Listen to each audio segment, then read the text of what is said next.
Welcome back. With the shutdown likely to end tonight and the 2025 off-year elections in the books, the race to the 2026 midterms is now underway. And today, former Democratic Congresswoman Elaine Luria of Virginia announced she's launching a bid for her old congressional seat.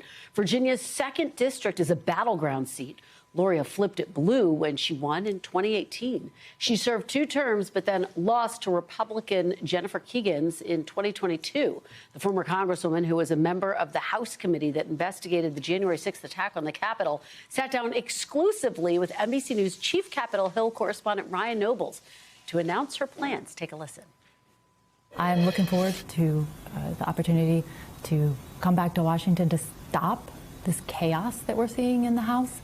I hear from people all across the district every day that prices are going up. You know, I'm in line at the grocery store and everything's more expensive. Housing is more expensive. Gas is more expensive. The cost of health care, which is, you know, in the middle of a fight right now. And I know what's the right side of that fight is to get health care costs down for millions of Americans. And right now, there's an impasse, and the right people are not in the right place fighting to make sure that things are affordable for Americans and Virginians.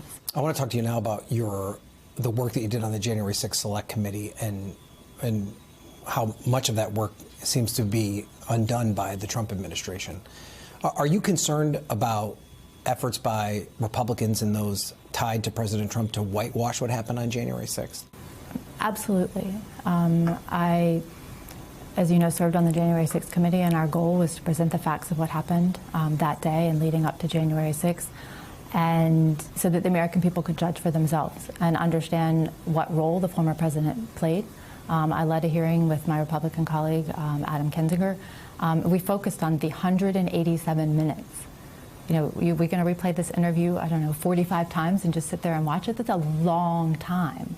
187 minutes that President Trump sat in the White House and didn't do anything. He had the ability to tell the January 6th rioters to stop. He had the ability to basically stand up and stop this, not to mention the fact that, you know, all of his language and rhetoric and lies about the election being stolen leading up to that time incited this.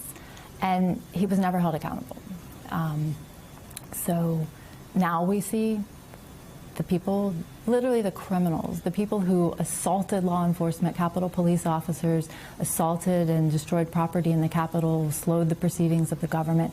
You know, things that they were charged, found guilty, and were serving time, they've been pardoned. And not only that, they have a choir, they've become heroes. You know, they sort of are figureheads of a movement, which to me, very distressingly, you know, doesn't represent the rule of law and doesn't represent, you know, what our country stands for. How concerned are you about the lack of willingness by Republicans and Democrats to work together in Congress? And how are you prepared to address that if you were to be reelected?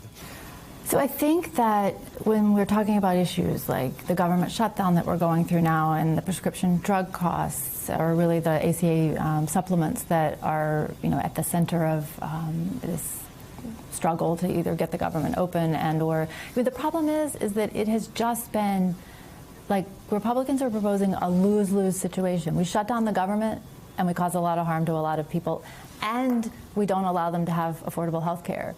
So are we going to choose a lose-lose scenario, or can we choose a win-win scenario? Because all the way back in September, it would have been pretty simple to keep the government open and keep people's health care premiums for the subsidies. So I would say that I do have a long track record of working in a bipartisan way with people, with members across the aisle. Do you feel like Congresswoman Keegans has done enough of that? Has she found ways to work across the aisle? I mean, she's among a small group of Republicans that has advocated for the extension of the Affordable Care Act credits. Do you think that she's done enough to work with Democrats to find common ground? Well, you know, she went along to the edge of the precipice and then only started caring about people's health care premiums when it became clear that the shutdown was going to happen and they were not going to be included. So, no, I think that what she's doing is really just a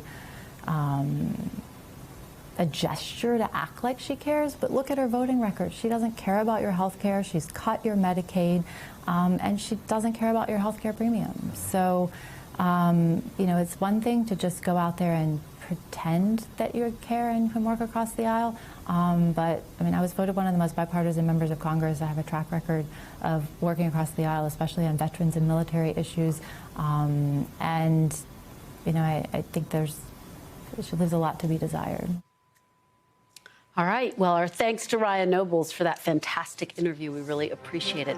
We thank you for watching, and remember, stay updated on breaking news and top stories on the NBC News app or watch live on our YouTube channel.